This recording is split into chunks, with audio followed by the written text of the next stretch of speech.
My name is Sarah Bennett, and I'm 38 years old. 6 months ago, I buried my husband and two children alone while my parents attended my sister's birthday party instead. When I called them sobbing, breaking the news that Michael, Emma, and Noah had been killed by a drunk driver, my father's response shattered what remained of my heart. Today is Jessica's birthday. We can't come. Those 7 words ended more than just a phone call. They ended my role as the family doormat. What my family didn't know was that my husband's death would trigger something they never saw coming. The $5 million life insurance policy was just the beginning. The real shock came when they discovered what I'd built from the ashes of my loss, splashed across the front page of our local newspaper. But I'm getting ahead of myself. Before we begin this difficult journey, please take a moment to like and subscribe, but only if this story truly resonates with you. I'd love to know where you're watching from and what time it is there. Now, let me take you back to the morning that changed everything. It was a Tuesday morning in March. Michael had just finished making pancakes shaped like dinosaurs for Noah, our 6-year-old, while Emma, 8, practiced her violin in the living room. I remember kissing them goodbye at 7:45 a.m., Michael's coffee breath mixing with maple syrup as he whispered, "Love you, Sarah. See you tonight for Taco Tuesday." Those were his last words to me. At 8:17 a.m., a semi-truck driver who'd been driving for 16 hours straight ran a red light at the intersection of Maple and 3rd. The police said Michael never had a chance to react. The impact was instant, catastrophic. They told me later that none of them suffered, as if that was supposed to bring comfort. I was in a client meeting when the call came. "Mrs. Bennett, this is Officer Davidson with the state police. There's been an accident." The room tilted. My assistant's voice faded to white noise. Somehow, I made it to the hospital, though I don't remember driving. The corridor to the morgue stretched endlessly, fluorescent lights humming their mechanical sympathy. The identification process is something I won't describe in detail. There are some images that shouldn't live in anyone else's mind. I'll just say this. I had to identify them separately. First Michael, then Emma, then my baby Noah. Each white sheet lifted was another piece of my soul torn away. The officer's words echoed hollow. There was nothing they could have done. The drunk driver had walked away with minor scratches. He'd been arrested at the scene, blood alcohol 3 times the legal limit at 8 in the morning. I called my parents from the hospital parking lot. My hands shook so badly I could barely hold the phone. Mom answered on the 3rd ring, laughter in the background. "Mom," I choked out, "they're gone. Michael, Emma, Noah, they're all gone." Silence. Then my father's voice, taking the phone. "What do you mean, gone?" I explained through sobs. The accident, the drunk driver, the morgue, the funeral arrangements I needed to make. His response came calm and measured. "Sarah, today is Jessica's birthday. We've had the country club booked for months. We can't come." But the real nightmare hadn't even begun yet. To understand the full weight of my father's words, you need to know our family dynamic. Growing up, I was the responsible one, the one who never caused problems, never asked for too much. "Good daughters don't keep score, Sarah," my mother would say whenever I pointed out the disparities. When I was 17, I gave up my full scholarship to Northwestern so Jessica could use my college fund for her gap year in Europe. She needed to find herself, my parents said. She found a lot of parties and came back with nothing but Instagram photos and debt.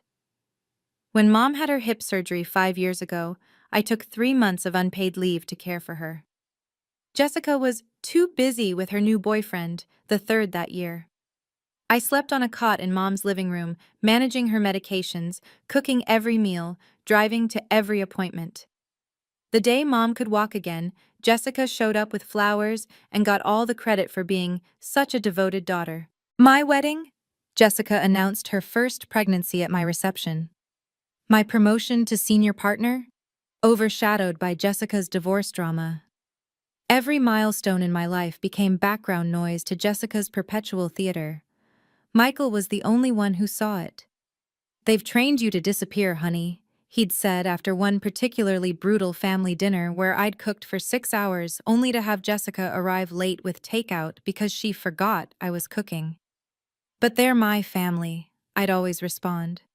Family shouldn't make you feel invisible, he'd say, holding me close. Now Michael was gone. My children were gone. And my parents couldn't interrupt Jessica's birthday party to support me through the worst day of my existence. Good daughters don't keep score, but I'd finally started counting. We can't disappoint her, my father continued, as if I hadn't just told him his grandchildren were dead. You know how Jessica gets when plans change. In the background, I heard my sister's voice. Is that Sarah? Tell her she better not be calling with some crisis today. Robert, please, I begged. I need you. I need Mom. I can't do this alone. You're strong, Sarah. You'll manage. We'll call you tomorrow.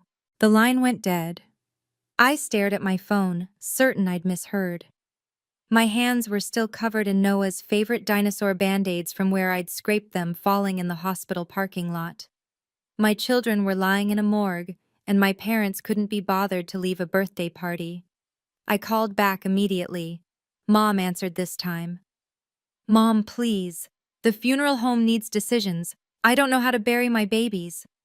Her voice was whisper soft, the way it got when she didn't want to upset my father. Your dad's right, sweetie. Jessica's been planning this for months. All her friends are here. We can't just leave. My children are dead, I screamed into the phone. Several people in the parking lot turned to stare. Don't be dramatic, Sarah. We'll help you next week. The funeral can wait a few days, can't it? The funeral can wait. As if my 6-year-old son and 8-year-old daughter were appointments that could be rescheduled. As if Michael's body wasn't lying on a metal table, waiting for someone who loved him to say goodbye. His next words would haunt me forever. Today is your sister's birthday. We can't disappoint her. 20 minutes later, as I sat in my car trying to breathe, my phone rang. Jessica. Why did you have to call during my party? Her voice was sharp, accusatory. You've completely killed the mood. Mom's upset, Dad's annoyed, and my friends are asking questions. Jessica, I said slowly, Michael is dead. Emma is dead. Noah is dead. I heard. That's terrible, really. But why did you have to ruin my special day with your drama? Couldn't this have waited until tomorrow? Your drama. As if I'd chosen the timing. As if I'd asked that drunk driver to destroy my family on her 35th birthday. Are you coming to the funeral? I asked, my voice hollow. When is it? Friday. Oh, I can't. James and I have concert tickets. They were super expensive. The funeral was held at St. Mary's Cathedral. Michael's colleagues filled one side. His elderly parents, who'd flown in from Seattle despite their health issues, sat in the front row with me. The other side, the side where my family should have been, remained empty. I stood alone between 3 coffins. The smallest one, Noah's, had dinosaurs painted on the side because the funeral director's daughter had heard about his love for them and painted them herself. Emma's had musical notes. Michael's was simple oak, the kind he'd always said he wanted. That night, Jessica posted photos on Facebook from her birthday party. She was laughing, holding champagne, surrounded by friends. The caption read, "Best birthday ever. So grateful for everyone who made today special. #blessed, #birthday girl, Mode 35 and thriving 67 likes. 12 comments about how gorgeous she looked. Not one mention of her dead nephew and niece. Why did you have to ruin my special day with your drama? If you've ever felt invisible in your own family, you know this pain runs deeper than words. Take a moment to leave a comment. Have you ever had to set boundaries with family who took you for granted? Your stories help others know they're not alone. And if this resonates with you, please consider sharing it with someone who might need to hear that their feelings are valid.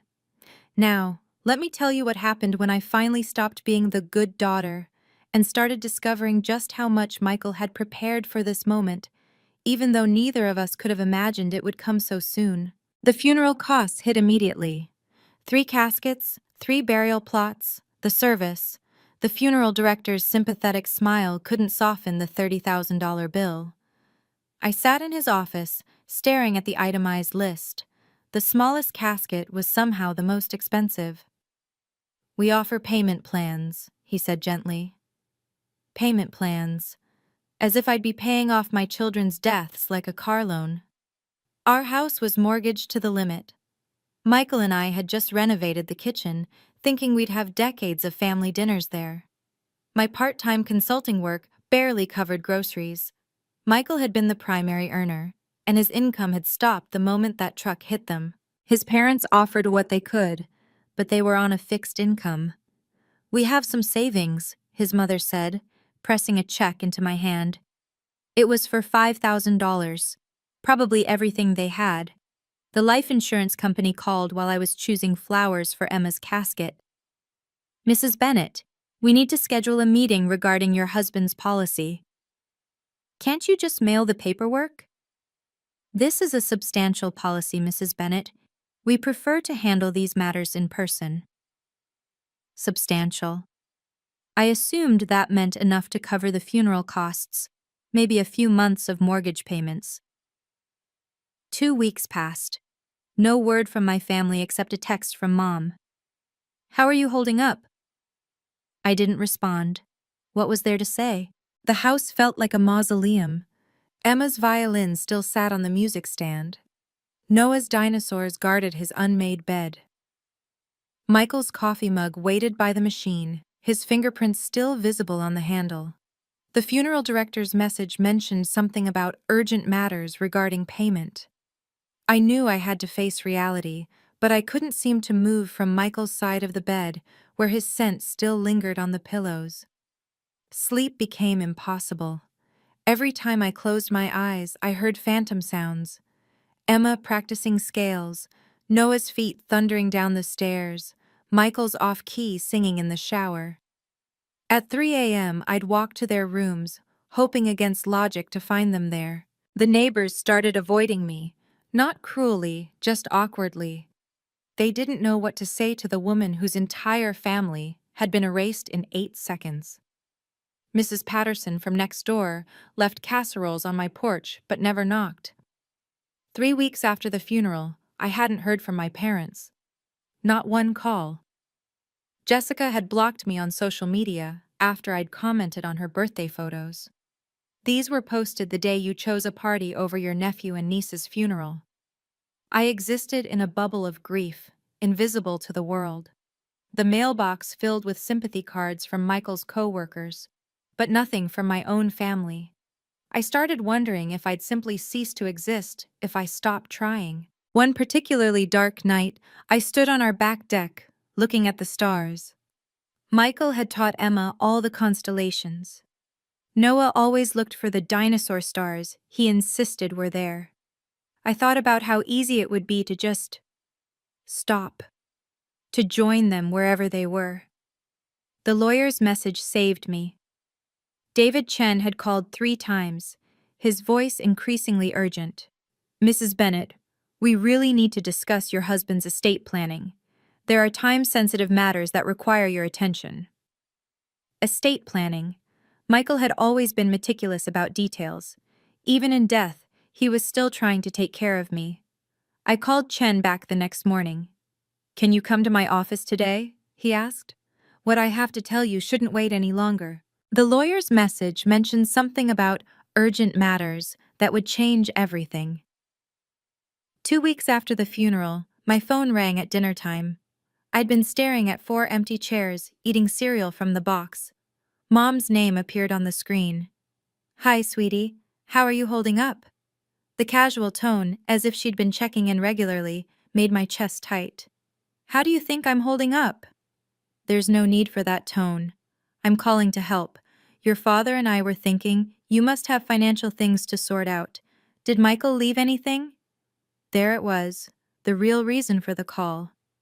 "I'm still working through everything," I said carefully. "Well, family helps family, Sarah. If there's life insurance or anything, you should think about sharing.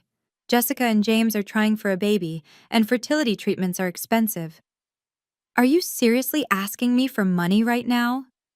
Don't be selfish, Sarah. Your father thinks you should consider what Michael would have wanted. He was always so generous. I hung up.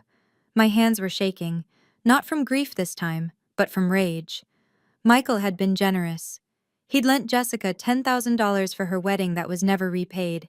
He'd covered my parents' cruise for their anniversary. He'd never asked for anything back. The phone rang again. Dad this time. I let it go to voicemail. Sarah, your mother's upset. You need to apologize, and we need to discuss the financial situation. As your father, I have a right to know what provisions were made. Call me back. As your father. The father who couldn't leave a birthday party for his grandchildren's funeral now wanted to invoke parental privilege over my finances. I turned off my phone. For the first time since the accident, I felt something other than grief. It was tiny, flickering, but unmistakable. Anger. Clean, clarifying anger. A week later, Jessica showed up at my door without warning. James was with her, his eyes already scanning the visible parts of my house like an appraiser. We were in the neighborhood, Jessica said, pushing past me. She'd never just been in the neighborhood in the 5 years since Michael and I had moved here. Nice place, James commented, running his hand along the granite countertop Michael had installed himself. Must be worth, what, $500,000? Why are you here? I asked. Jessica's face shifted to fake concern. We're worried about you, Sarah. All alone in this big house. It's not healthy. You weren't worried about me 3 weeks ago. That's not fair. We had plans.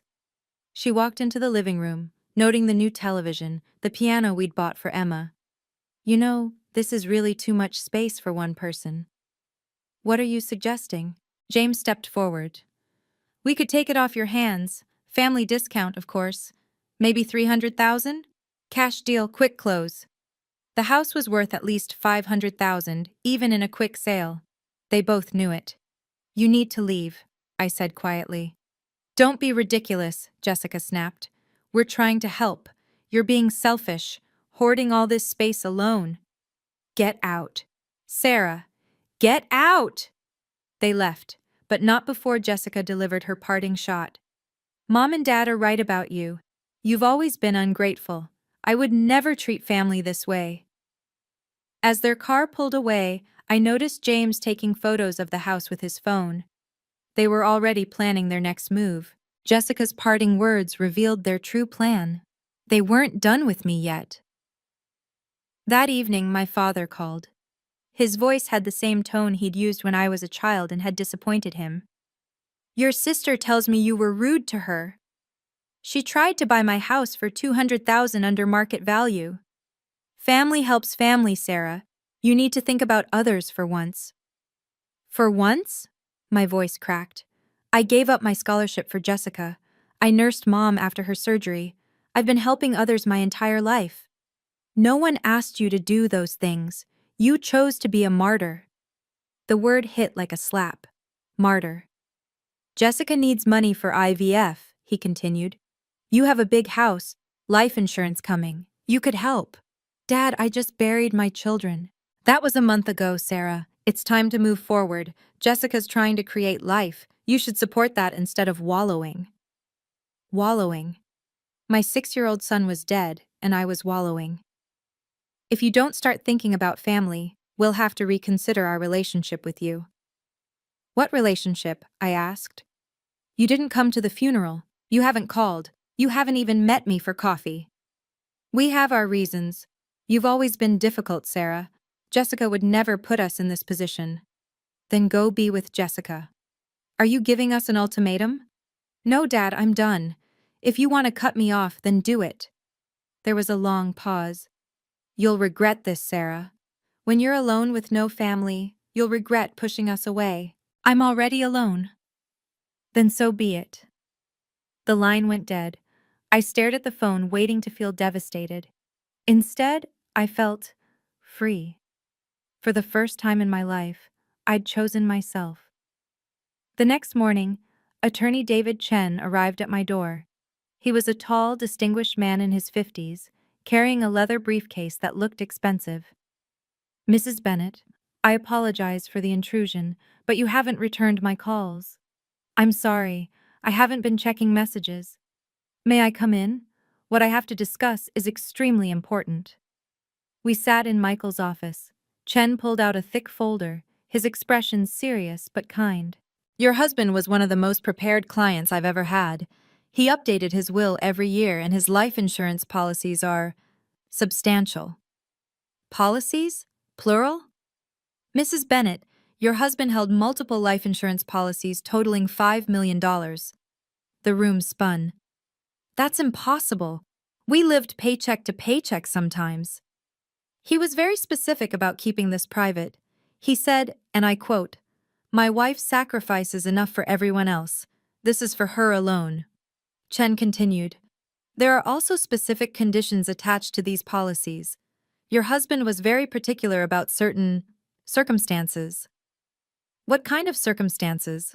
I'll need to review everything with you in detail, but there are provisions regarding family members, charitable giving, and some very specific instructions about distribution. Michael planned all this? Your husband came to me 8 years ago, right after your daughter was born. He said something I'll never forget. My wife's family doesn't value her, but I want to make sure she's protected if anything happens to me. My eyes filled with tears. Even in death, Michael was still protecting me. There's more, Chen said, pulling out another document.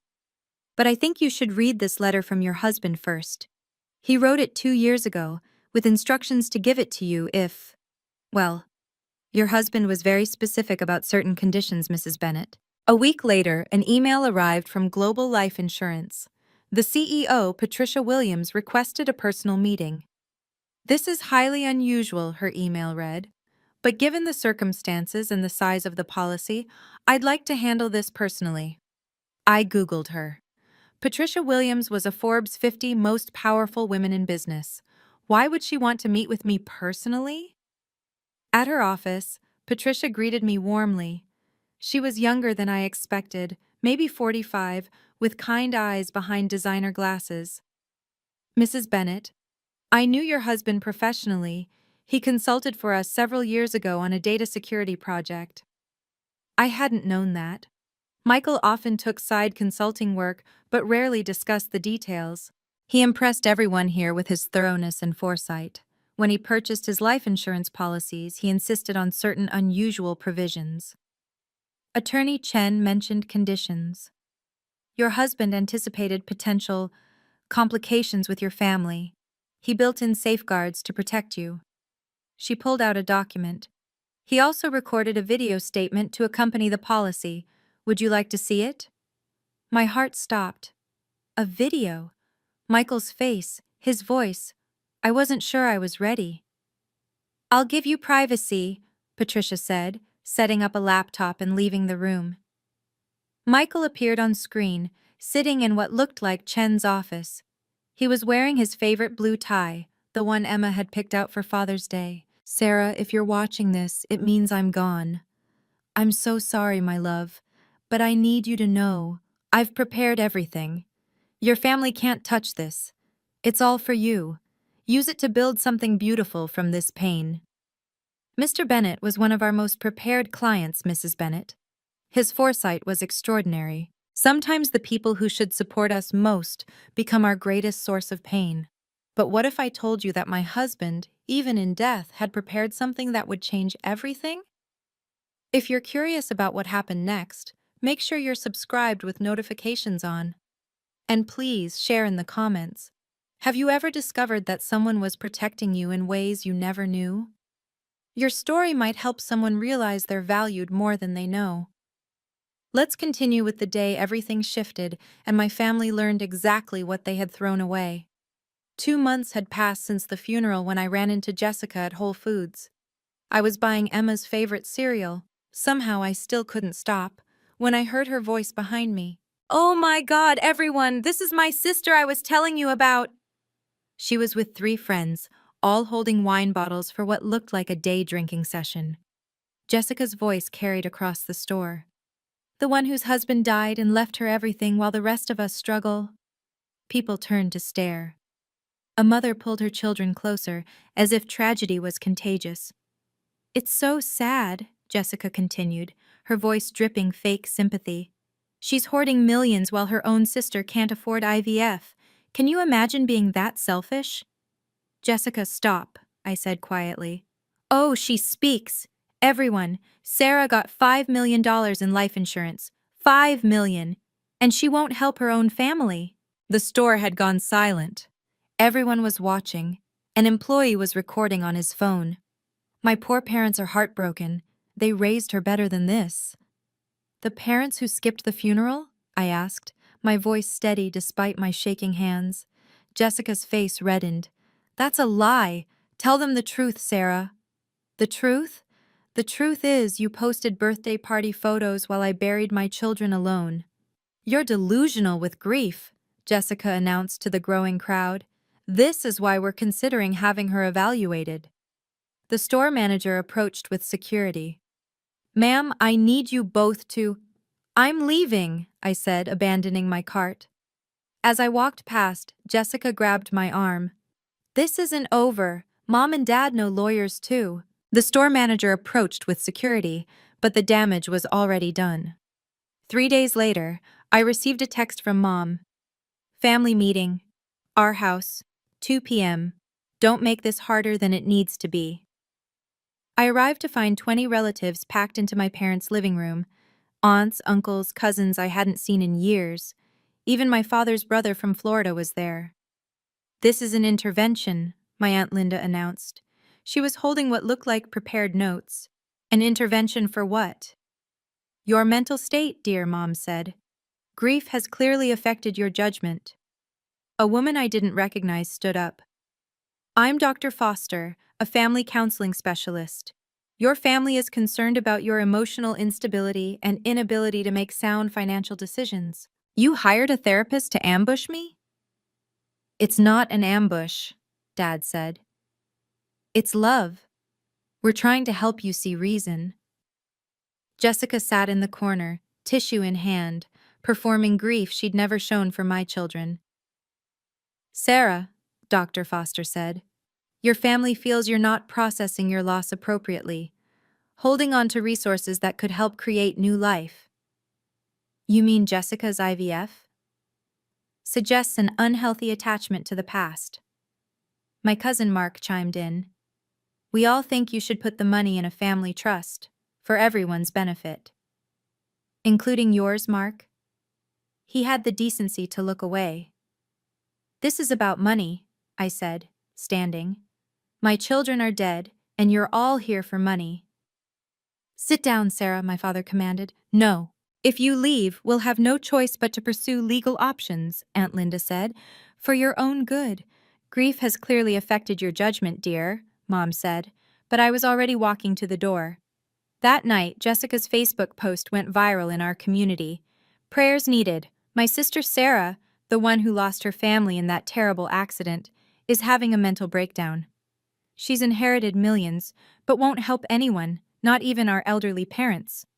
She's accused us of terrible things and cut off all contact. If you see her, please be kind. Mental illness is so tragic. Pray for Sarah. #mental health awareness. #family first. Within hours, it had 500 shares. Comments poured in. So sad when grief breaks someone. Your poor parents. Money changes people. Maybe she needs professional help?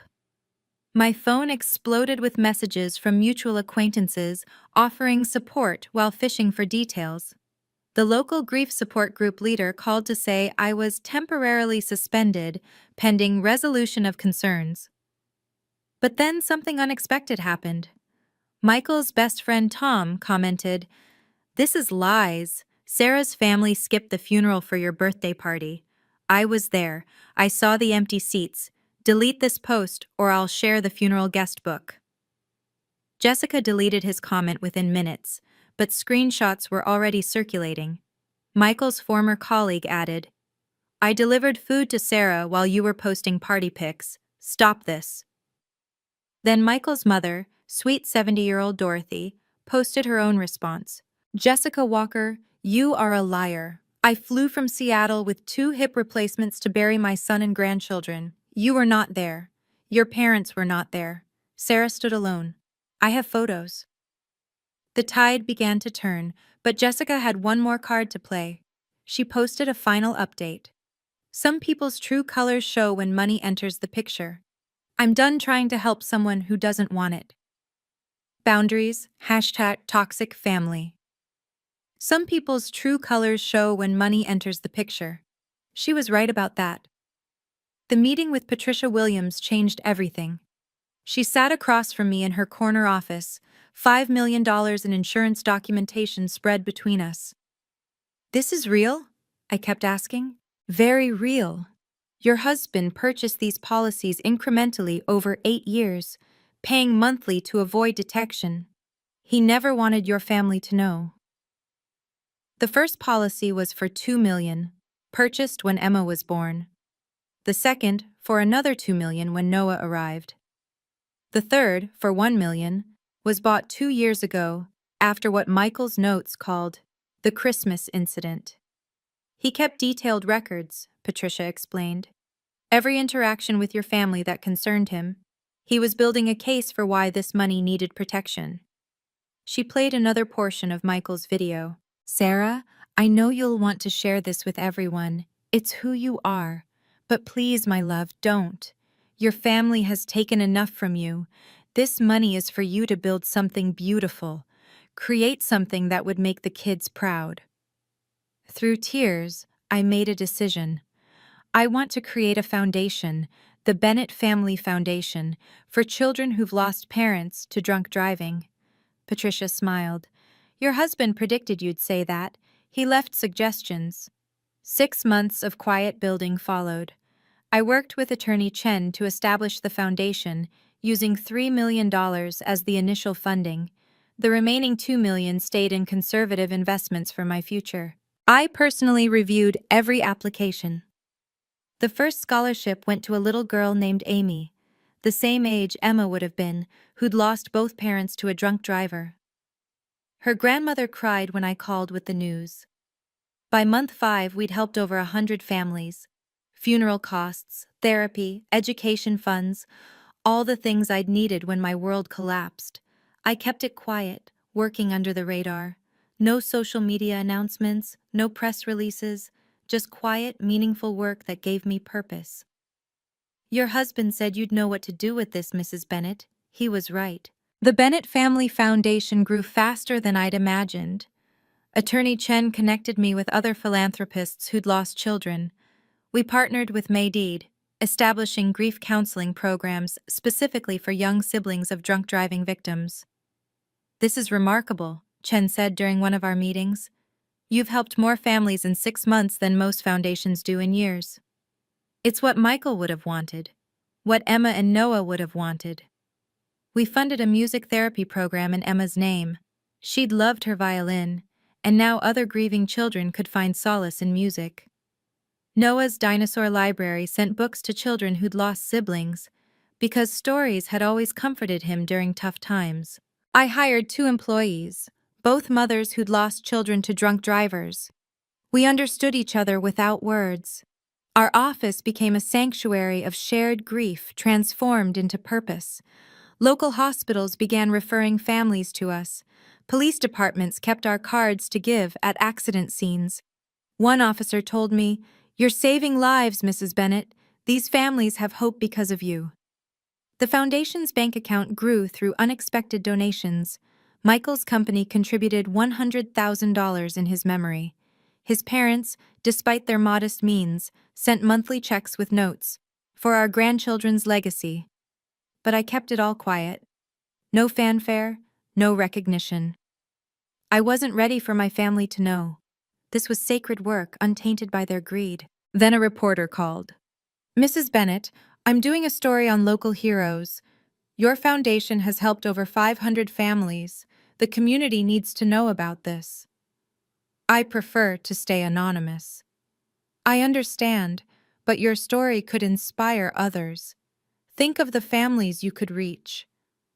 I thought of all the parents standing where I'd stood, alone and broken. Maybe it was time. One interview, I agreed, but focus on the foundation, not me.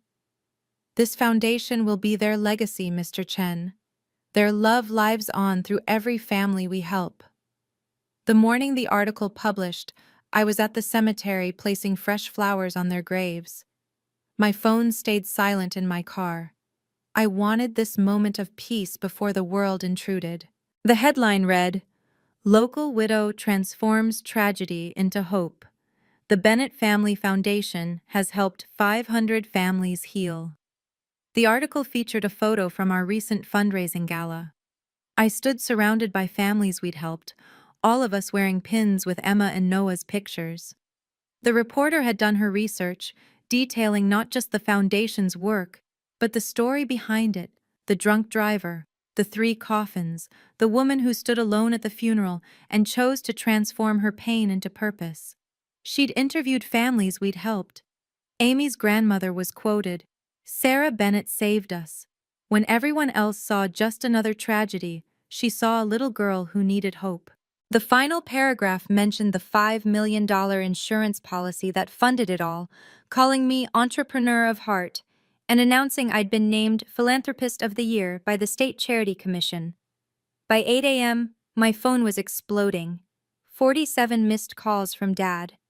83 text messages from Jessica. Mom had left 12 voicemails. The first text from Jessica: "OMG, Sarah, why didn't you tell us?" The second: "We're so proud of you." The third: "Call me immediately." The fourth through 80th: variations of demands, guilt, and sudden affection. Dad's voicemail: "Sarah, this is your father. We need to discuss the foundation immediately. As your family, we should be on the board. Call me back." Mom's messages grew increasingly frantic. "Sweetie, the neighbors are all talking about the article. Why didn't you tell us? We could have helped. We're your parents." Then came the Facebook posts. Jessica shared the article with a lengthy caption about her amazing sister and how our family always supports each other. Local widow transforms tragedy into hope for hundreds, and her family just found out. Within hours, my parents were at my door. I watched through the security camera as they rang the bell repeatedly. "Sarah, we know you're home," Dad shouted. "Open this door." Mom was crying, performance tears I'd seen before. "Please, sweetie, we're so proud of you. We always knew you'd do something wonderful." I didn't answer. Jessica arrived 20 minutes later with James. They'd brought flowers, grocery store carnations with the price tag still on. "Sarah," Jessica called out, "this is ridiculous. We're family. The foundation needs us." My neighbor, Mrs. Patterson, came out. "She's not home, and after what you all did, I'd stay away if I were you." "What we did?" Jessica's voice went shrill. "We're her family." "Family doesn't skip funerals for birthday parties," Mrs. Patterson shot back. She'd been there. She'd seen everything. They camped out for 3 hours. Dad called the police, claiming I was having a mental health crisis. Officer Davidson arrived, the same officer who'd delivered the news about the accident. "Mr. Walker, your daughter is under no obligation to open her door. Please leave the property." "We're worried about her mental state," Mom insisted. "I spoke with Mrs. Bennett yesterday about foundation security. She seemed perfectly sound. Now you need to leave or I'll charge you with trespassing." They left, but not before Jessica shouted loud enough for the entire neighborhood to hear. "We always knew you'd do great things, sweetie.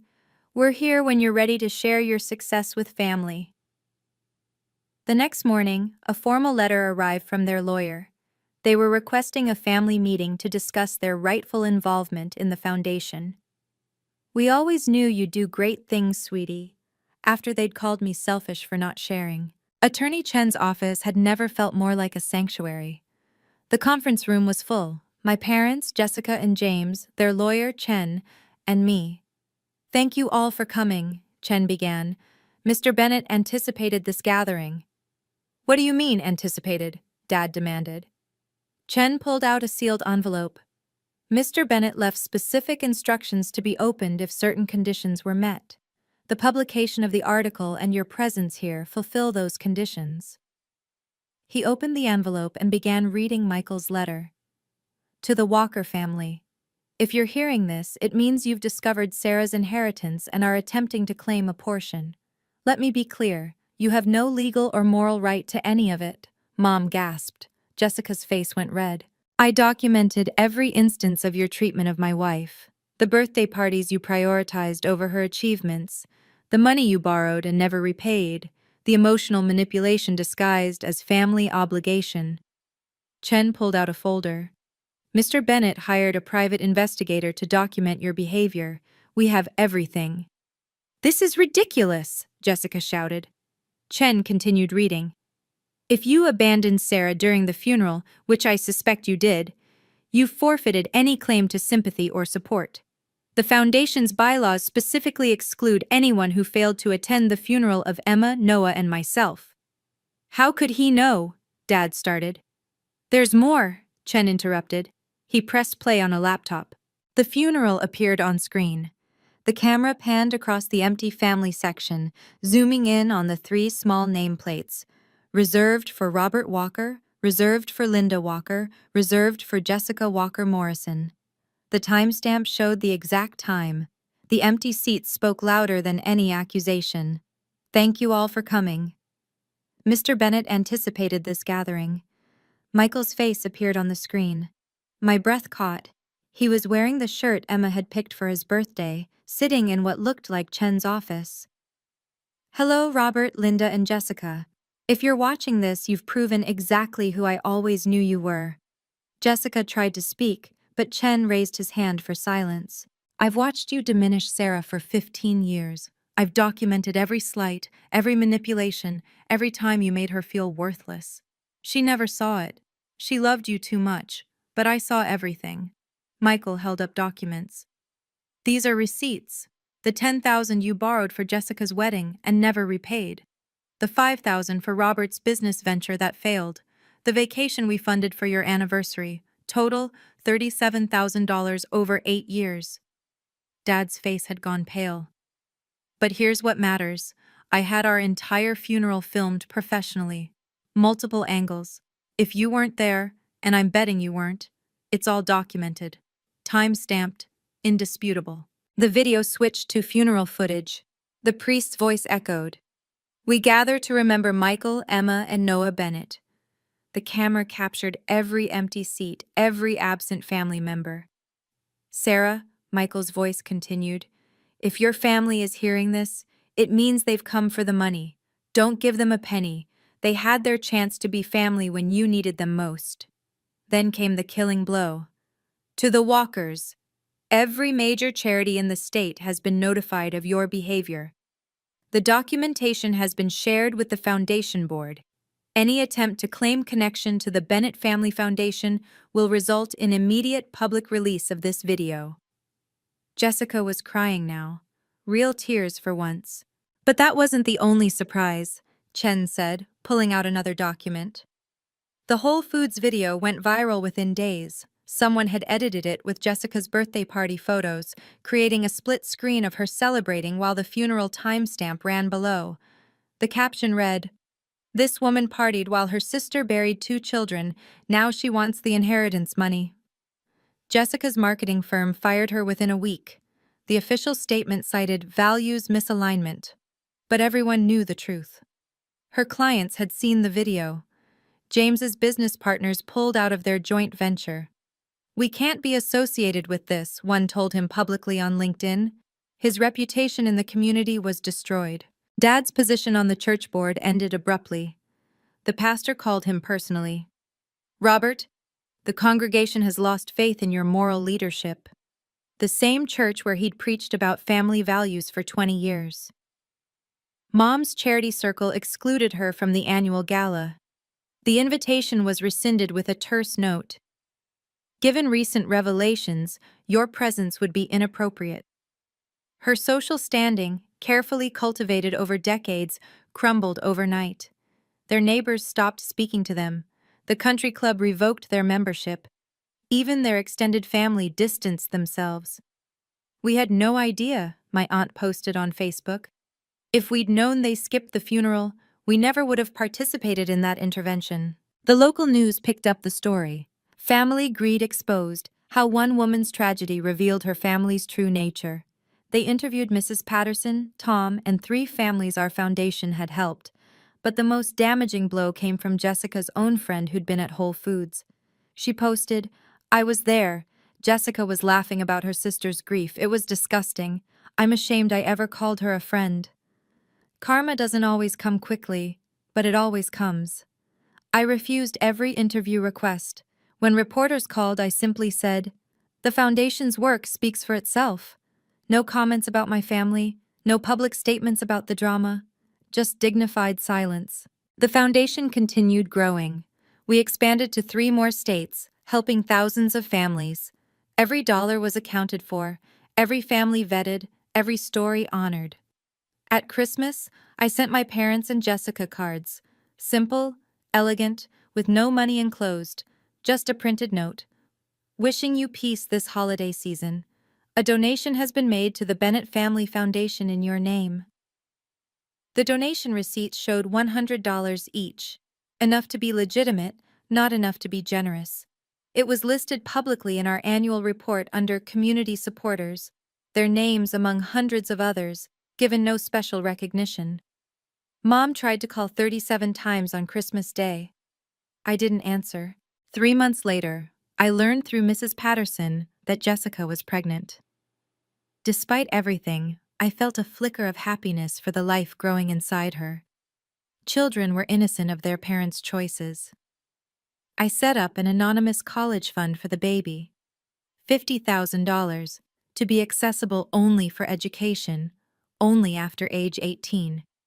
The paperwork went through Chen's office with strict instructions for anonymity until the child's 18th birthday. "Why?" Chen asked. "After everything they did?"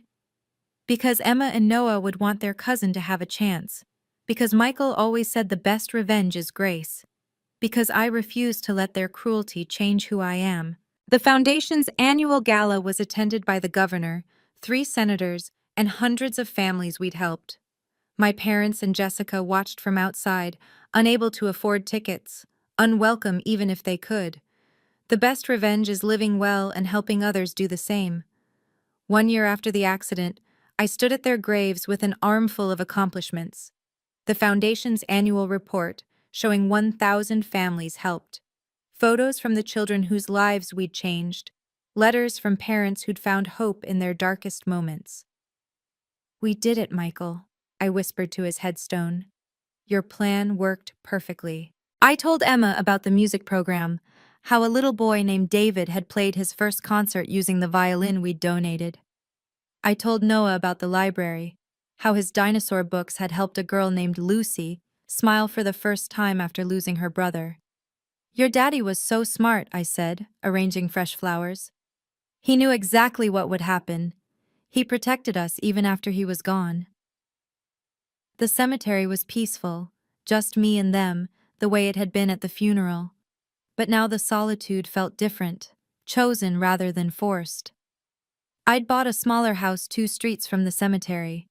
Every morning I walked here with coffee, telling them about the foundation's work.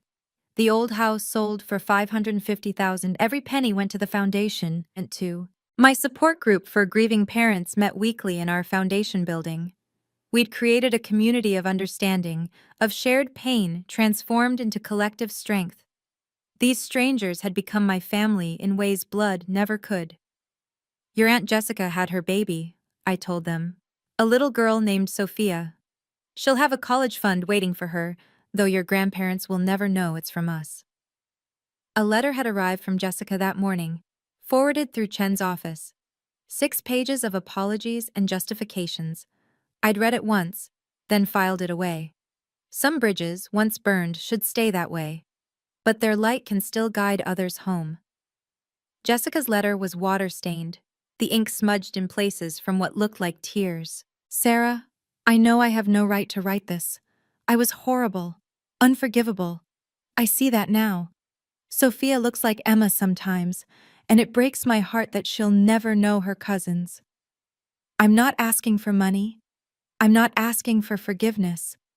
I just needed you to know that I finally understand what we took from you. Not the money, The moments, the support, the love you deserved when your world ended. I'm sorry. I'm so desperately sorry.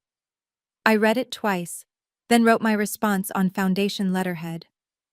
Jessica, I received your letter. Thank you for your honesty. I forgive you, not for your sake but for mine. Carrying anger is too heavy when you're already carrying grief. However, forgiveness doesn't mean reconciliation. Some wounds cut too deep to heal with words. You chose a birthday party over my children's funeral. That choice defined our relationship permanently. I wish you well with Sophia. She's innocent in all of this. Love her the way you couldn't love Emma and Noah. Be present for her in ways you weren't for them. This is the last communication between us. Please respect this boundary. Sarah. I included a photo of Emma and Noah from their last Christmas, their faces bright with joy. On the back I wrote, "For Sophia, so she knows they existed." Chen mailed it that afternoon. "No return communication will be accepted," he assured me. That evening, I updated the Foundation's board with our new policy. No position shall be offered to individuals who failed to support founding families during their time of loss. Forgiveness doesn't mean forgetting. Some bridges, once burned, should stay that way. 2 years have passed since the accident. The Bennett Family Foundation has helped over 2,000 families. We've expanded nationally, with chapters in 12 states. The children we've helped have started calling themselves Bennett Bears. Emma would have loved that. I've learned that family isn't about blood, it's about showing up. My real family now includes Tom and his wife, who never missed a grief counseling session with me. Mrs. Patterson, who still brings casseroles but now stays to eat them with me. Michael's parents, who video call every Sunday to hear about the Foundation's work. The private investigator Michael hired sent me one final report. My parents sold their house and moved to a small apartment. Jessica and James divorced after the financial pressure broke them. She's raising Sophia alone, working 2 jobs. The college fund I set up continues to grow, waiting for a little girl who will someday have chances her mother denied herself through cruelty. Some people are lessons, not blessings. My parents taught me that love shouldn't come with conditions. Jessica taught me that shared DNA doesn't guarantee loyalty. Their abandonment taught me that sometimes the family you choose is stronger than the family you're born into. But Michael, Emma, and Noah, they taught me that real love transcends death. That preparation is an act of love. That legacy isn't about money, it's about impact. Every morning I visit their graves. Every evening I read applications from families needing help. In between, I live. Not just survive, live. Because that's what they would want. What boundaries have you set with toxic family? Your story might help someone else find their strength. Share it below. Remember, you deserve to be valued, respected, and prioritized, especially by those who claim to love you. Thank you for joining me on this difficult but necessary journey. If this story resonated with you, please like and subscribe for more stories about resilience and setting healthy boundaries. Share this with someone who needs to hear that it's okay to choose peace over toxic relationships, even with family. Comment below with your own experiences of setting boundaries. Your courage might inspire someone else to reclaim their life. Remember, you deserve to be valued, respected, and prioritized. Blood doesn't obligate you to accept disrespect. Until next time, take care of yourselves and honor your worth.